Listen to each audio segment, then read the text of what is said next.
আমার শুভাকাঙ্ক্ষী উনি আমাকে ভিডিওটা পাঠিয়েছেন, বেশ কয়েকজন বলেছেন যে দেখুন আপনাকে নিয়ে কি বলছে।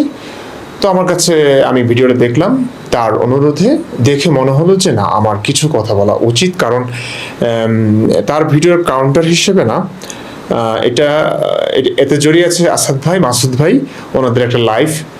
তো একটু হযবরল অবস্থা হয়ে গেছে, আপনারা শুনলে বুঝবেন। তো আমি মনে করছি যে না, আমার কিছু কথা বলা দরকার। তো আজকে বিনোদন পাবেন, আমি জানি না ভিডিওটা কত দীর্ঘ হবে, একটু যদি সময় থাকে আপনাদের একটু শেষ পর্যন্ত দেখুন। চলুন শুরু করি। শান্ত ভাই আমাকে নিয়ে কি বলছেন দেখুন। যাকে অনেকেই হ্যান্ডেল বিন বশির নামেই চেনে, কিছুদিন যাকে অনেকেই হ্যান্ডেল বিন বশির নামেই চিনে, আসলে এই নামটা ওনারাই দিয়েছেন। ওনাদের সঙ্গে আরেকজন আছেন রায়হান ভাই, ওনাকে অনেকেই গরু রায়হান বলে। আমি বলবো এই নামগুলো না ডাকতে, অন্তত আমরা একটু সভ্য হই, ওনারা অসভ্য হলেও, ওনাদের নবী অসভ্য হলে আমরা যদি সভ্যতা না দেখাই, ওনাদেরকে একটু ভালো পথে আনবার চেষ্টা না করি, তাহলে কিভাবে হয়।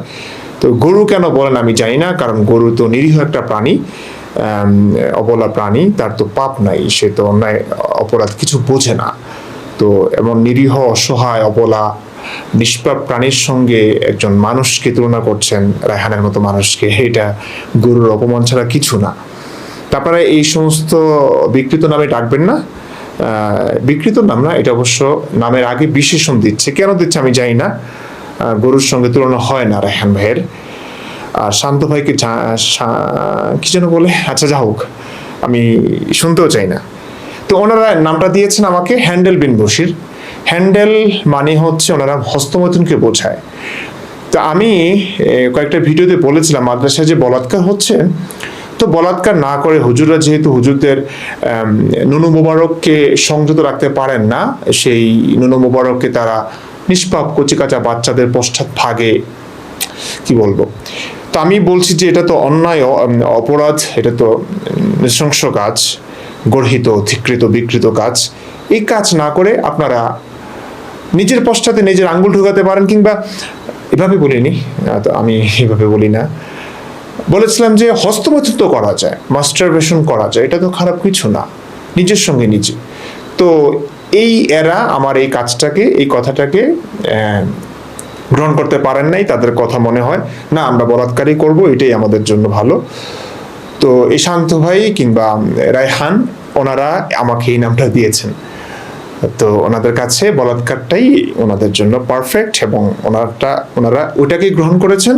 মাস্টারবেশনকে খুব ঘৃণা ভরে প্রত্যাখ্যান করেছেন, যেটা করা যাবে না, আমি করছি বলে আমার নাম মুফতি হ্যান্ডেল বিন বশির দিয়েছেন। তো যেহেতু আমার নাম ওনারা দিয়েছেন, আবার এখন ওনারা আমার নাম দিয়ে বলছেন যে অনেকেই নাকি আমাকে হ্যান্ডেল বিন বশির বলে। ভাই, অনেকেই বলতে আপনাদের মতো অসভ্য লোক খুব কমই আছে, তো অনেকেই এটা বলবেন না, আপনারাই দিয়েছেন। ভিডিও শেষে অবশ্যই আমাকে হ্যান্ডেল বিন বশির বলে সম্বোধন করেছেন। তো এটা ওনাদের নাম। তো এই নামের বিপরীতে ওনারা যেহেতু বলাৎকারকে গ্রহণ করে নিয়েছেন, সেই হিসাবে রায়হান কিংবা শান্ত, এদের নামের আগে আপনারা বিশেষণ লাগাতে পারেন বলাৎকারী ভাই। আমি বলবো এটাও দরকার নাই, বলাৎকারী ভাই বলতে কষ্ট হচ্ছে আসলে। যাও, উনি কি বলছেন। আগে তিনি প্রকাশ্যে ঘোষণা দেন যে তিনি ইসলাম ত্যাগ করেছেন। এরপর থেকে সামাজিক মাধ্যমে তাকে নিয়ে ব্যাপক আলোচনা শুরু হয়। কিন্তু একজন মানুষ ইসলাম গ্রহণ করতে পারেন বা ইসলাম ত্যাগ করতে পারেন, প্রতি বছরই পৃথিবীর বিভিন্ন জায়গায় অনেকেই ইসলাম ত্যাগ করেন, আবার ইসলাম গ্রহণ করেন। সবাইকে নিয়ে তো এত আলোচনার সৃষ্টি হয় না, তাহলে ইমরান বিন বশিরকে নিয়ে কেন এত আলোচনা? কেন আলোচনা ইমরান বিন বশিরকে নিয়ে, এটা বুঝবেন এই ভিডিও শেষ পর্যন্ত থাকলে, আপনারাও বুঝবেন আসলে কিভাবে নবীর জালিয়াতি তো দেখাচ্ছি, আপনাদের জালিয়াতি কিভাবে দেখাচ্ছি, প্রমাণ করছি, এটা ভিডিও শেষ পর্যন্ত থাকলে বুঝবেন। আচ্ছা যা হোক, বিষয় হচ্ছে আমি যখন ইসলাম ত্যাগ করেছি আসাদ ভাইয়ের একটা লাইভ শোতে গিয়ে, তো সেখানে আসাদ ভাই আমাকে প্রশ্ন করেছিলেন যে আপনি 3টা বিষয় এরকম বলুন যেই বিষয়গুলো আপনাকে আলোড়িত করেছে, যেগুলোর কারণে আপনি ইসলাম ত্যাগ করেছেন। তো তো এরকম আসলে অনেক বিষয়, পুরো ইসলামী পুরো কোরআনটাই যে মোহাম্মদের বানানো, আমার কাছে হাজার হাজার প্রমাণ আছে। একটা প্রমাণও বিপরীত প্রমাণ পাইনি যেটা আল্লাহর পক্ষ থেকে কিংবা মহাবিশ্বের স্রষ্টা আল্লাহর পক্ষ থেকে আসা, এরকম কোনো একটা প্রমাণও পাইনি। তো তারপরে আমি তিনটা বিষয় বললাম যেগুলো আমাকে খুব বেশি আলোড়িত করেছে। এরকম অনেক বিষয় আছে, তিনটা আমি বলেছিলাম, তিনটার মধ্যে শুধু একটা নিয়ে মনে হয় এখানে তারা কথা বলেছে, সেটা হচ্ছে সূরা তাহরিম যে প্রসঙ্গে নাজিল হলো, ইয়া আইয়ুহান নাবিয়্যু লিমা তুহাররিমু মা আহাল্লাল্লাহু লাক তাবতাগি মারদাতা আজওয়াজিক, এই আয়াতটা নাজিল হয়েছে। নবী অনেকগুলো স্ত্রী ছিল তো আপনারা জানেন, তো হাফসার ঘরে সেদিন পালা ছিল, ওমরের কন্যা হচ্ছে হাফসা, তা হাফসাও কম বেশি ছিলেন। হাফসার পালার দিন নবী তার ঘরে তার একজন দাসীকে নিয়ে তিনি অন্তরঙ্গ মুহূর্ত কাটাচ্ছিলেন, সহবাসে লিপ্ত ছিলেন। তো হাফসা এসে দেখলেন, দেখে খুব মনক্ষুণ্ণ হলেন, ভারাক্রান্ত হলেন যে আপনার এত এত স্ত্রী, আপনি তারপরে দাসী লাগাতে চান। ব্যাপারটা হাফসার খারাপ লেগেছে, কারণ নারী তো, স্ত্রী তো। তো নবী এখন কি করবেন? নবী বললেন যে আচ্ছা ঠিক আছে, এখন হারাম করে নিলাম, তুমি কাউকে ভরো না। তো নবী আয়েশাকে বলতে নিষেধ করেছেন, কারণ আয়েশার বাবা হচ্ছে প্রভাবশালী আবু বকর। আবু বকরকে বললে কিংবা আয়েশা রাগান্বিত হলে নবীর খুব একটা ঝামেলা হয়, কারণ মানসিক প্রেশার তো জানেন, একাধিক বিয়ে করলে আসলে এরকমটা হয়। তো আয়েশাও খুব অভিমানী ছিলেন, অল্প বয়সী ছিলেন, অভিমানটা একটু বেশি থাকবে স্বাভাবিক। তো নবী আয়েশাকে বলতে নিষেধ করলেন, কিন্তু হাফসা আয়েশাকে বলে দিয়েছিলেন। তো মজার বিষয় হচ্ছে, যা হোক, মানে আমি একদম রেফারেন্স সহ দেখাবো, তো পড়ে পড়ে শোনাবো আপনাদেরকে, সেখানে সবকিছু আসবে। তো কাহিনী হচ্ছে যে নবী তারপরে হাফসাকে প্রলোভন দেখালেন, তুমি যদি আয়েশাকে না বলো তাহলে তোমার জন্য একটা সুখবর আছে, মানে আমার মৃত্যুর পরে খলিফা হবেন আবু বকর, আবু বকর পর তোমার বাবা হবেন ওমর। এই একটা প্রলোভন দেখিয়েছিলেন। এটা কি আমি নিজ থেকে বলছি? কোথায় পেলাম? বানিয়ে বলেছি? না। কোনো নাস্তিক বলেছে? না। আমরা ইসলামিক ইতিহাস থেকে পেয়েছি, সিরাত, তাফসির যেগুলো মুসলিমরা লিখেছে সেখান থেকে পেয়ে আমি বলেছিলাম এটা। তো এখন শান্ত ভাই কি বলছে দেখুন, 1 মিনিট 33 সেকেন্ড। তিনটি বিষয় বলেন যেগুলো ইসলাম আপনাকে সবচেয়ে বেশি ধাক্কা দিয়েছে, তিনটি বিষয় যদি আমাদেরকে উল্লেখ করতেন। দ্বিতীয় কারণ যদি বলি আমি আমার সংশয়ের জন্য, একটু আগে যে তেলাওয়াত করলাম, ইয়া আইয়ুহান নাবিয়্যু লিমা তুহাররিমু মা আহাল্লাল্লাহু লাক, এই আয়াতটি অবতীর্ণ হয়েছে হাফসার ঘরে। হাফসার পালা ছিল আল্লাহ রাসূলের একজন স্ত্রী, ওমর রাদিয়াল্লাহু তাআলা আনহুর মেয়ে। তো হাফসার পালার দিন আল্লাহ রাসূল হাফসাকে, ওই যে আমি আপনাদেরকে যেটা বলেছি সেটাই আমি ওই লাইভে বলেছিলাম। আচ্ছা, তারপরে উনি কি বলছেন? তার স্ত্রীকে প্রতিশ্রুতি দেন তিনি যদি এই ঘটনাকে ধামাচাপা দিয়ে রাখেন তাহলে তার মৃত্যুর পরে তার পিতাকে খলিফা বানানো হবে। আচ্ছা, এই যে ইমরান যে কথাটা বললো, এই কথাটা কি সত্য? ও নাস্তিক যেহেতু বলেছে, সত্যই তো বলেছে, তাই না? আসুন তাহলে এবার আমরা নাস্তিকদের মুখ থেকেই শুনে আসি, ইমরান বিন বশিরের বলা এই গল্পটি আসলে কতটা সত্য। আচ্ছা, নাস্তিক যেহেতু বলেছে তাহলে সত্যিই হবে, খোঁচা মারলেন আর কি, বোঝাচ্ছেন যে নাস্তিকরা যা বলে সব মিথ্যাই বলে আর কি, ওনারা বানিয়ে বানিয়ে বলে, এরকম ভাবটা এরকম, এবং পরবর্তীতে এটা তিনি বলবেনও। তো আরেক নাস্তিক থেকে তিনি শুনতে চাচ্ছেন, আরেক নাস্তিক বলতে মাসুদ ভাই আসাদ ভাই লাইভ করছিলেন, লাইভে এক মুমিন গিয়ে একটা প্রশ্ন করেছিলেন, সেটা তিনি শোনাচ্ছেন। খলিফা মুহাম্মদ সাল্লাল্লাহু আলাইহি সাল্লামের পরে যারা হবে এই তাদের নাম তো মুহাম্মদ সাল্লাল্লাহু আলাইহি সাল্লাম কোন জায়গায় ঘোষণা করে গেছে বলে আমি পাইনি, তবে তিন চারজন এই মুফতি, আলেম এবং হাফিজুর ওনারা বলতেছিল হাফসা রাদিয়াল্লাহু তাআলা আনহার এই যে সাথে যে একটা যে ওই যে মারিয়া কিপ্তি আসলে সহবাস করেছিলেন, এরকম একটা হাদিস আছে। ওই মুহাম্মদ সাল্লাল্লাহু আলাইহি সাল্লামকে নাকি হাফসা রাদিয়াল্লাহু তাআলা আনহুকে নাকি মুহাম্মদ সাল্লাল্লাহু আলাইহি সাল্লাম বলেছিলেন, হে হাফসা, তুমি যদি এই বিষয়টা মারিয়া কিপ্তি রাদিয়াল্লাহু তাআলা আনহার সাথে যে সহবাসের বিষয় এটা যদি গোপন করো, তো আমার পরে খলিফা হবে আবু বকর, এরপরে হবে উমর। তুমি যদি এই বিষয়টা গোপন করো তাহলে উমর, এরপরে তোমার বাবা খলিফা হবে। এরকম কি কোনো হাদিস আপনি জানেন কিনা? আমি তো এরকম কোনো হাদিস পাইনি। খালিদ বিন ওয়ালিদকে বলেছিল সাইফুল। আচ্ছা, এখানে একটু কেটে দিয়েছেন, আসলে সবটা শোনা দরকার ছিল। যাও শুনি। আল্লাহর দরবারে আখ্যা দিয়েছিল। তারপরে আলীর বিষয়ে যেমনটা বলেছে যে আমি যার মাওলা আলী তার মাওলা, সেরকমটা বলেছে। কিন্তু হাফসার কাছে ধরা খাওয়ার পরে এই কথা বলেছে যে তুমি কাউকে বলো না, তা যদি না বলো তাহলে আমার মৃত্যুর পরে আবু বকর প্রথম খলিফা হবে, ওমর হবে তারপরে খলিফা, এই বর্ণনাটা সঠিক না। আচ্ছা, মাসুদ ভাই বলেছেন এই বর্ণনাটা সঠিক না। একজন মানুষ, মাসুদ ভাই একজন মুফতি, বাংলাদেশের হাজার মুফতি আছে, পৃথিবীর যে কোনো প্রান্তের যে কোনো আলেম, ইসলামিক স্কলার, তারা একজনের সঙ্গে আরেকজনের দেখবেন দ্বিমত থাকে, এবং কোরআন, হাদিস, সিরাত, তাফসির, ইতিহাস, এত কিছু, এক একটা বিশাল বিশাল বড় বড় খণ্ডের এত কথা মানুষের মুখস্থ থাকে না, কারোই থাকে না সমস্ত, আর একবার পড়লেও অনেকের এটা মনেও থাকে না। তো এই ভুলগুলো হতেই পারে যে একটা ঘটনা সম্পর্কে তার এই মুহূর্তে জানা নেই, কিংবা তিনি এটাকে মিথ্যা মনে করছেন কিংবা দুর্বল হাদিস মনে করছেন, এমনটা হতেই পারে। তো মাসুদ ভাইয়ের হয়তো এই ব্যাপারটা খুব ভালো করে জানা ছিল না, এই কারণে তিনি এভাবে বলেছেন যে এটা সঠিক না। ওকে, আমি দেখি কি বলেছেন। এটা কোনো সহিহ হাদিস দ্বারা প্রমাণিত নয়। আল্লাহ রসুল এক দাসীর সঙ্গে সহবাস করতে গিয়ে স্ত্রীর কাছে ধরা খেয়েছে, ধরা খেয়ে তাকে প্রলোভন দেখাচ্ছেন যে তুমি যদি আয়েশাকে না বলো তাহলে তোমার বাবা খলিফা হবে। প্রলোভন না এটা? এটা কি লোভ না? একজন আচ্ছা, লোক। তারপরে আমাদের শান্ত ভাই ওই আমার কথাটা আবার দেখাচ্ছেন, দেখি কি বলছেন। কি লোভ দেখাতে পারে? প্রমাণ দিচ্ছি।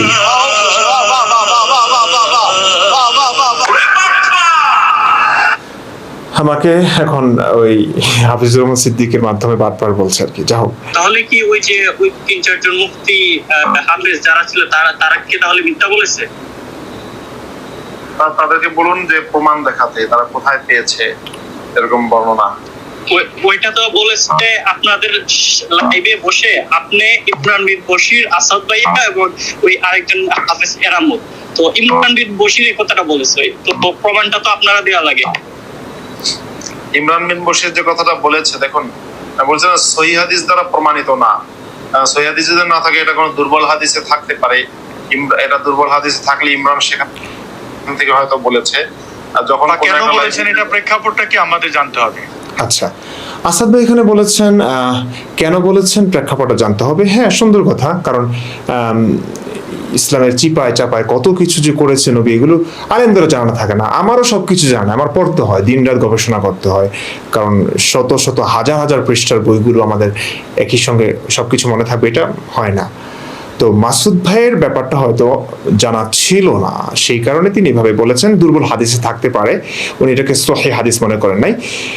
দেখুন, ইসলামিক ইতিহাসটা মুসলিমরাই লিখেছেন, কিভাবে ছাঁটাই বাছাই করে লিখেছেন, হাদিসগুলো কিভাবে কেন সহি বলা হয়, কেন দুর্বল বলা হয়, হাদিস কিভাবে সহি হয়, কিভাবে দুর্বল হয়, কিভাবে মওযু বা জাল হাদিস হয়, সেগুলো নিয়ে বিস্তারিত ভিডিও আমার আসবে, তখন ক্লিয়ারলি আপনারা বুঝতে পারবেন।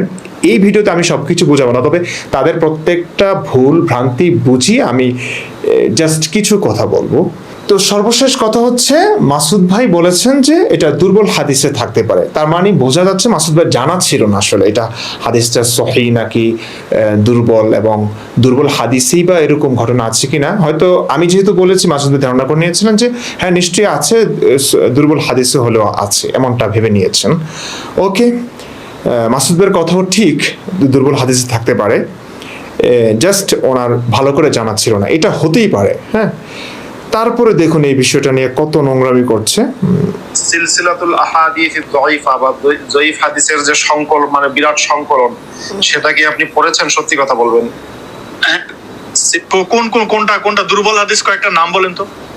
আচ্ছা, তো ওই মমিন ভাইকে আসাদ ভাই প্রশ্ন করেছিলেন, দুর্বল হাদিসের কয়েকটা নাম বলুন তো। দুর্বল হাদিস কয়েকটা নাম বলুন। দুর্বল হাদিস সিলসিলাতুল যায়িফা শায়খ আলবানীর। আচ্ছা, শায়খ কি বললেন? ভাই আপনি আলবানির কথা বলেছেন, সিলসিলাতুল হাদিস আদ-দাঈফা। ওকে, আপনি শায়খ আলবানীর সিলসিলাতুল আহাদিস যায়িফা বা যায়িফ হাদিসের যে সংকলন, মানে বিরাট সংকলন, সেটা কি আপনি পড়েছেন? সত্যি কথা বলবেন। হ্যাঁ, আলহামদুলিল্লাহ, আমি ফার্স্ট ক্লাস যে 2000 বাংলায় অনুবাদ আছে ওইটা আমি পুরোটাই পড়েছি। আচ্ছা, শায়খ আলবানির দুর্বল হাদিসের যে বিশাল সংকলন, সেটি নাকি তিনি সম্পূর্ণ পড়েছেন, এবং কি বলছেন দেখুন। আপনি পুরোটা বই পড়েছেন? হ্যাঁ, আমি দুর্বলের সম্পূর্ণটা পড়েছি। তবে এই যে ইমরান ভাই যেটা বলছে দুর্বল হাদিসও একটা নাই, একবার এটা তো আমি পাইনি। আপনার কাছে কি এটা দুর্বল হাদিস থেকে আপনি দেখাইতে পারবেন ইমরান ভাই যে কথাটা বলছে? আচ্ছা, উনি শায়েখ আলবানির দুর্বল হাদিসের যে বিশাল সংকলন সেটি পুরোটা পড়েছেন এবং পুরোটা পড়ে নাকি তিনি কোথাও এই হাদিসটি পাননি। তার মানে দুর্বল হাদিসের সংকলনে তিনি এটি পাননি। ওকে, আমি দেখাচ্ছি, মানে আগে ওনাদের একটু বক্তব্যটা একটু শুনি, একটু মজা দিচ্ছে আপনাদেরকে। নাস্তিক যেহেতু বলেছে, সত্যই বলেছে। এখন প্রশ্ন হচ্ছে কোন নাস্তিক সত্য বলেছে, ইমরান বিন বশির নাকি মুফতি মাসুদ? আমি নাস্তিক নই, মুফতি আব্দুল্লাহ মাসুদ ভাই নাস্তিক, স্বঘোষিত নাস্তিক। কোনো নাস্তিকের কথা বিশ্বাস করতে হবে না। দুজন নাস্তিকই যা বলেছে তা ইসলামিক ইতিহাস থেকেই বলেছে, দুর্বল না সবল সেটি আমি পরে বলছি। এর আগে শান্ত ভাইয়ের এই কথাটা একটু শুনুন। তাও একজন মুফতি হয়ে, মানে একজন মুফতি যে কিনা একটা দুর্বল হাদিস বা একটা মিথ্যা বানোয়ার হাদিস, এটা তো দুর্বল হাদিসও নেই, মানে এটা একটা মিথ্যা বানোয়ার হাদিস যেটা ইমরান বিন বশির এখন বসে বসে বানিয়েছে। মুফতি ইমরান বিন বশির বসে বসে হাদিস বানায়, এটা নাকি বানোয়ার হাদিস, জাল হাদিস আমি বসে বসে বানিয়েছি। আচ্ছা, এরকম একটা হাদিস দিয়ে কি ইসলামের সমালোচনা করা যায়? কিংবা একজন মুফতি কি এরকম একটা হাদিস বলে সে কি এটাকে ইসলাম ত্যাগ করার ভিত্তি বানাতে পারে? আচ্ছা, সে কেমন মুফতি? উনি আরো অনেকগুলো কথা বলেছেন, আমি এগুলো নোট করে রেখেছিলাম। তা জাস্ট আমাকে অনেক মানে ছোট করেছেন, সেটা তো করবেনই, তাদের কাজই এটার জন্য তারা কিছু টাকা পায় হয়তো। নইলে ফ্রিতে মানুষ এভাবে একটা মানুষকে নিয়ে পড়ে থাকে না। এক জায়গায় তিনি দাবি করেছেন কেমন মুফতি নকল করে বা অটো পাস করে এই ডিগ্রি পেয়েছেন। আমি মানে যে একজন মুফতির পক্ষে কি এটা সম্ভব? ধরেন একজন সাধারণ মানুষ, আমার আপনার মতো একজন জেনারেল পড়ুয়া মানুষ, তারা ইন্টারনেটে ঘুরতে গিয়ে ধরেন এরকম একটা জাল বর্ণনা দেখলো। এখন সে ওটা দেখে সে সংশয় পড়তেই পারে, কারণ সে তো আসলে জানে না, সে হাদিস শাস্ত্র নিয়ে পড়াশোনা করেনি, সে জানে না কোনটা সহি কোনটা জয়ীফ, কিভাবে সহি নির্ধারণ করা হয়, কিভাবে জয়ীফ নির্ধারণ করা হয়, কিভাবে জাল নির্ধারণ করা হয়। কিন্তু একজন মুফতি কি এগুলো জানেন না? যিনি দিনের পর দিন, বছর পর বছর ফিকহ শাস্ত্র নিয়ে পড়াশোনা করেছেন, উসুল হাদিস নিয়ে পড়াশোনা করেছেন, তিনি কি জানেন না কোন হাদিসটা সহি কোন হাদিসটা জয়ীফ? অবশ্যই তিনি জানার কথা। এখন ইমরান বিন বশির যদি এটা না জানেন, তাহলে সে কেমন মুফতি? তার মুফতি যে ডিগ্রিটা তিনি পেয়েছেন সেটা কিভাবে পেয়েছেন? আমার মনে হয় নকল করে অথবা অটো পাস করে পেয়েছেন। হ্যাঁ, শান্ত ভাই শিবিরের লোকজন আর কি, এরা দিন রাত ওই মেয়েদেরকে দাসী বলে, মেয়েদেরকে, যে কোনো মেয়েকে, নাস্তিক মেয়েদেরকে দাসী বলে। এবং মানে এদের চরিত্র নিয়ে কথা বলে সময় নষ্ট করতে চাই না আমি। তো এরা যেই অঙ্গনে পড়াশোনা করেছে কিংবা আসলে কি করেছে কিনা আমি জানি না, এরা মাদ্রাসার শিক্ষা ব্যবস্থা সম্পর্কে জানে, অন্তত কওমি মাদ্রাসা সম্পর্কে। অটোপাস করে কি? এখানে অটোপাস নাই, কওমি মাদ্রাসা অটোপাস করতে পারে না। দাওরার বছর যারা ভালো রেজাল্ট করে তারা ইফতা বিভাগে যায়, মুফতি হতে যায়, সবাই যায় না। আমাদের ফরিদাবাদ মাদ্রাসায় আমরা 2017-18-তে যারা ছিলাম, তখন হায়াতুল উলিয়া প্রথম শুরু হয়েছে, তখন অনেক ছাত্র কমে গেছে, কারণ যাত্রাবাড়ি মাদ্রাসায় অনেকে চলে গেছে, কারণ হায়াতুল উলিয়ার কারণে সব এক হয়ে গেছে। আচ্ছা, যাই হোক, আগে বেফাক আমাদের ফরিদাবাদ মাদ্রাসা ছিল, যাত্রাবাড়ি মাদ্রাসা ছিল না, সেই কারণে বেফাকের কারণে ফরিদাবাদ মাদ্রাসার ছাত্র অনেক বেশি ছিল। তো আগের বছর 1800 ছাত্র ছিল, কিন্তু পরবর্তী বছর আমাদের বছর কমে গেছে, 1200 ছাত্র একসঙ্গে আমরা পড়াশোনা করেছি, দাওয়া পরীক্ষা দিয়েছি। এর মধ্যে ইফতা বিভাগে মাত্র 30 জন গিয়েছে। বুঝতে পারছেন ব্যাপারটা? তো এরা এগুলো জানে না, না জানাটাই স্বাভাবিক। তো বলছে যে অটোপাস কিংবা আর কি বললো, আরেকবার একটু শুনি। এখন দেখুন, যদি ইমরান বিন বশির যদি এটা না জানেন, তাহলে সে কেমন মুফতি? তার মুফতি যে ডিগ্রিটা তিনি পেয়েছেন সেটা কিভাবে পেয়েছেন? আমার মনে হয় নকল করে অথবা অটো পাস করে পেয়েছেন। নকল, ওনারা নকল করে পাস করতে পারেন, কি পড়াশোনা করেছেন আমি জানি না, তবে মাদ্রাসায় এরকমটা নাই একদম। মানে কি বলবো, এটা বলার দরকার নেই, কওমি মাদ্রাসায় যে ভাইরা আছেন জানেন নকল করাই সম্ভব না এখানে।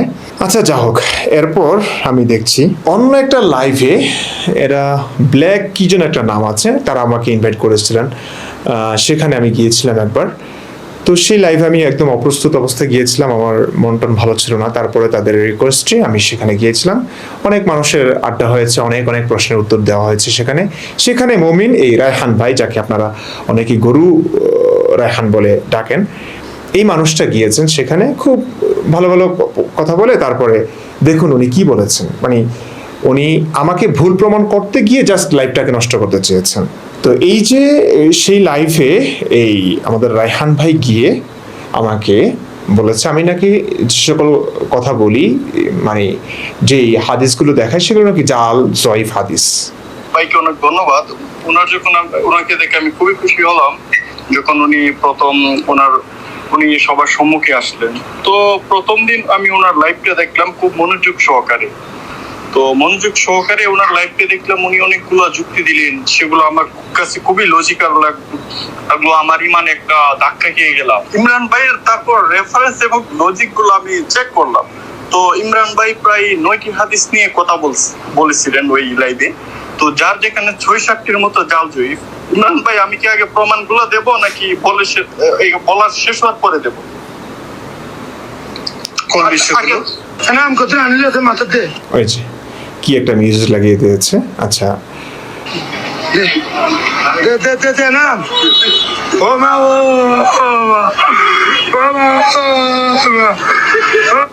হ্যাঁ, প্রথম তাহলে একটা করে বলে দিই কি কি জাল জয়ীফ হাদিস আপনি আচ্ছা, তা আমি প্রশ্ন করেছি কি সেটি একটু দেখুন। আপনি কিভাবে নিরূপণ করছেন? জাল জয়ীফ হাদিস আপনি কিভাবে নিরূপণ করছেন সেই প্রশ্ন করেছিলাম আমি। উনি কি উত্তর দিয়েছেন? কিভাবে? আমি তাহকিকের মাধ্যমে যেটা কিভাবে তাহকিক করেছেন শুনি?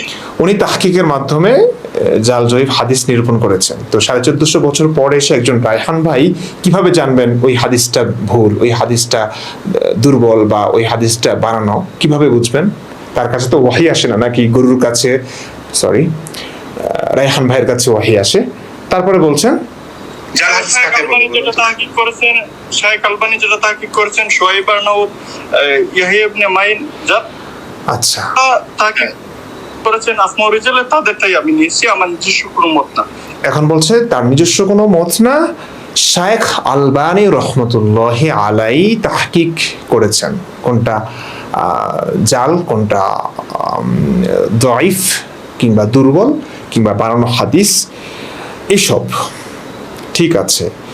এখন আমি আসলে লাইভে এত বিস্তারিত আলোচনা করতে হবে, 2-3 ঘন্টা আলোচনা করে বোঝাতে হবে আসলে কিভাবে জাল জয়ীফ হাদিস নিরূপিত হয়েছে, কারা করেছে, কোন কিসের ভিত্তিতে করেছে, প্রসেসটা কি ছিল। এই বিস্তর আলোচনা তো লাইভে করব না, কারণ সেখানে তো আমি গিয়েছি কয়েক মিনিটের জন্য। আমি বলেছি 10 মিনিট লাইভে থাকবো, তারপরে 1 ঘন্টা বেশি সময় হয়ে গিয়েছিল মনে হয়। তো এমন প্রশ্ন ওরা করে জাস্ট মানুষকে বিভ্রান্ত করবার জন্য।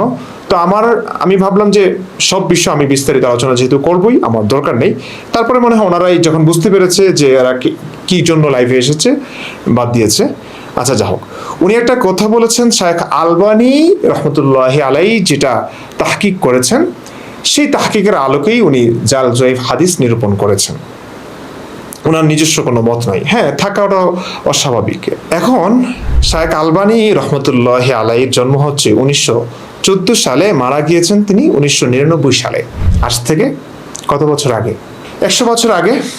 100 বছরই ধরি। সাম্প্রতিককালের একজন মানুষ, তিনি কিভাবে বুঝলেন অমুক হাদিসটা বানানো হাদিস? তিনি কিভাবে বুঝছেন অমুক হাদিসটা দুর্বল কিংবা অমুক হাদিসটা সহি? বিস্তারিত আলোচনা না করলে আসলে আপনারা বুঝবেন না। তো এটা নিয়ে বিস্তারিত ভিডিও আসবে, আমি এখানে তেমন কিছু বলবো না, তবে এখন থেকে আমি কথা শুরু করতে পারি। চলুন আমরা রেফারেন্সে চলে যাই। রেফারেন্স দেখানোর আগে আমি আপনাদেরকে কয়েকটা কথা বলবো। কিছুদিন আগে খালেদ মহিউদ্দিন সাহেবের সঙ্গে আমাদের বাংলাদেশের জনপ্রিয় একজন ইসলামিক স্কলার এনাদুল্লাহ আব্বাসী সাহেবের একটা টক শো হয়েছে। সেটা যারা দেখেছেন, অনেকেই দেখেছেন আমি জানি, তারা তো বুঝেছেন আসলে উনি ওখানে কিভাবে মানে ধরা খেয়েছেন। যা হোক, সেখানে খালেদ মহিউদ্দিন প্রসঙ্গক্রমে একটা হাদিস সুনান ইবনে মাজার 1944 নং হাদিসটা পড়ে শুনিয়েছেন। সহি হাদিসটাকে আব্বাসী সাহেব বলেছেন এটা বানানো হাদিস, মানে জাল হাদিস, অথচ শাইখ আলবানী রহমতুল্লাহ আলী হাদিসটাকে সহি বলেছেন। আগে আমরা হাদিসটা একটু পড়ে শুনি। একদম আমি আপনাদেরকে সরাসরি আপনারা এগুলো পেয়ে যাবেন সুনান ইবনে মাজাহ তাওহীদ পাবলিকেশন 44 নং হাদিস, বয়স্ক লোকে দুধ পান করলে, পরিচ্ছেদ। ওকে, আয়েশা রাদিয়াল্লাহু তাআলা আনহা থেকে বর্ণিত, তিনি বলেন রজম সম্পর্কিত আয়াত এবং বয়স্ক লোকেরও 10 ঢুক দুধ পান সম্পর্কিত আয়াত নাজিল হয়েছিল, যা একটি সহিফায় লিখিত অবস্থায় আমার খাটের নিচে সংরক্ষিত ছিল। যখন রাসূলুল্লাহ সাল্লাল্লাহু আলাইহি ওয়াসাল্লাম ইন্তেকাল করেন এবং আমরা তার ইন্তেকালে ব্যতিব্যস্ত হয়ে পড়লাম, তখন একটি ছাগল এসে তা খেয়ে ফেলে। এখানে ফুটনোট আছে, দেখুন, হাদিসের মান হচ্ছে হাসান। হাসান হাদিস গ্রহণযোগ্য সকলের নিকট। আচ্ছা, তাহকিকে আলবানী রহমতুল্লাহ আলাই যেভাবে তাহকিক করেছেন, তদন্ত করেছেন কোন হাদিসটা সহিহ না দাঈফ, মওযু নাকি সহিহ, তো উনি বলেছেন হাসান উক্ত হাদিসের রাবি বর্ণনাকারী মুহাম্মদ বিন ইসহাক সম্পর্কে ইয়াহইয়া বিন মাইন ও আজালি বলেন তিনি সিকা মানে গ্রহণযোগ্য, নির্ভরযোগ্য। আহমদ বিন হাম্বল বলেন তিনি হাসানুল হাদিস। আলী ইবনুল মাদিনী বলেন তিনি সালেহ মানে সৎ, নেককার।